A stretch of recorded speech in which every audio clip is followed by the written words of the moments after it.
Salam alaikum, Monsieur le Président, Monsieur le Premier ministre, Monsieur le Ministre, chers collègues. Monsieur le Premier ministre, je vais rapidement sur un segment qui me paraît important, moi, le développement du chemin de fer. Rien que le département de Podor, en 2024, il part de voir les pertes agricoles ci 12 filières, 5 milliards 612 millions.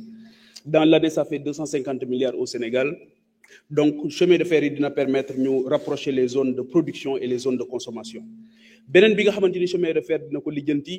moy les pertes en vies humaines ñuy am ci yoon yi parce que tay ji développement chemin de fer yi dinañu permettre ñu def transport de masse ak de marchandises ba nga xamanteni dina tax li faatu ci tali yi lool tamit dinañ ko mëna wañi bu baax donc lool bëggoon nañ leen ci dégg bu baaxa baax benen bi moy le développement bien sûr l'agriculture ça passe forcément aussi par la réforme foncière lool tamit bëgg nañ leen ci dégg bu baax benen bi nga xamanteni daf ma ñor trop moy le développement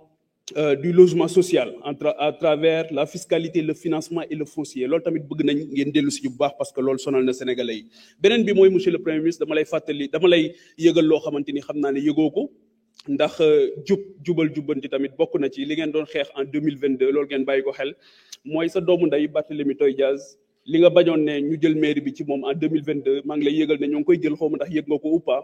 donc maa ngi lay yëgal ndax yëgoo woon déguerpissement yi maa ngi lay yëgal aussi maa ngi lay yëgal ne aussi sëñ Fallou Mbacké moo doon wax ne nit ñi boo leen bëggee jiite da ngay xajoo seen bang ñu bari article 80 moo ngi battre ay record léegi à quand l'extension de l'article 80 au chef religieux donc benen bi maa ngi leen di ñaanal suñu borom dimbali leen bu baax a baax jërëjëf honorable député Pape Djibril Fall. Honorable député Amadou Diallo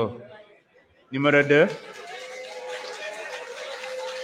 Honorable député Rokhaya Ndiaye se prépare.